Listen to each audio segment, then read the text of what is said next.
বৌদি খুব কাঁদছিলেন। একা হয়ে গেলেন, পার্থদার কোনো সন্তান নেই।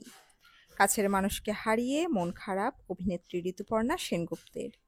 বিস্তারিত থাকছে প্রতিবেদনে। বন্ধুরা, চ্যানেলে নতুন হলে চ্যানেলটি সাবস্ক্রাইব করে রাখতে পারেন ও ভিডিওটি শেয়ার করতে পারেন।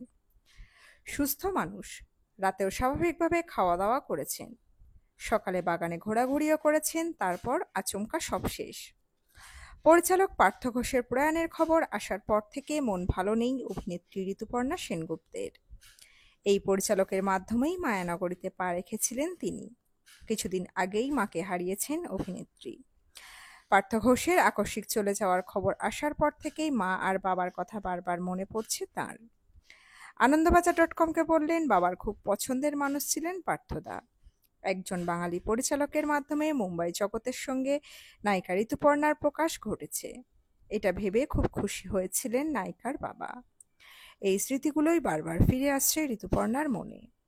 সকালে প্রথম যখন খবর পেয়েছিলেন তখন থেকে পরিচালকের স্ত্রীর কথাই মনে পড়েছে ঋতুপর্ণার। পার্থর কোনো সন্তান হয়নি। আচমকা স্বামীর মৃত্যুতে এখন ঠিক কিভাবে দিন কাটাবেন তার স্ত্রী, এই প্রশ্ন মনে ঘুরপাক খাচ্ছে ঋতুপর্ণার। অভিনেত্রী বললেন, বৌদির সঙ্গে সকালে কথা হলো, খুব কাঁদছিলেন। ওনাদের তো কোনো সন্তান নেই। কথা বলতে বলতে গলা ধরে আসছিল ঋতুপর্ণার। পার্থর অনেক ছবিতে তিনি অভিনয় করেছেন, ইদানিং কাজের পরিমাণ কমিয়ে দিলেও এক সময় অনেক হিট ছবি উপহার দিয়েছিলেন প্রয়াত পরিচালক। অভিনেত্রীর কথায় তার মতো মানুষ ইন্ডাস্ট্রিতে খুব কম দেখা যায়। তিনি বললেন, খুব ভালো মনের মানুষ ছিলেন পার্থদা। শুধু আমি নই, অনেক বাঙালি অভিনেত্রীকে হিন্দি ছবিতে কাজের সুযোগ দিয়েছিলেন। এভাবে একজন চলে যাবে সেটা মেনে নিতেই অসুবিধা হচ্ছে। আমার মা বাবাও তো আর নেই, আর পার্থদাও চলে গেলেন। সব মিলিয়ে মনটা ভারাক্রান্ত লাগছে। 1994 সালে তিসরা কন ছবির মাধ্যমে প্রথম হিন্দি ছবিতে অভিনয় করেন ঋতুপর্ণা। সেই ছবির পরিচালক ছিলেন পার্থ ঘোষ। 90 দশকে বলিউডে একের পর এক ছবি পরিচালনা করেছিলেন পার্থ ঘোষ।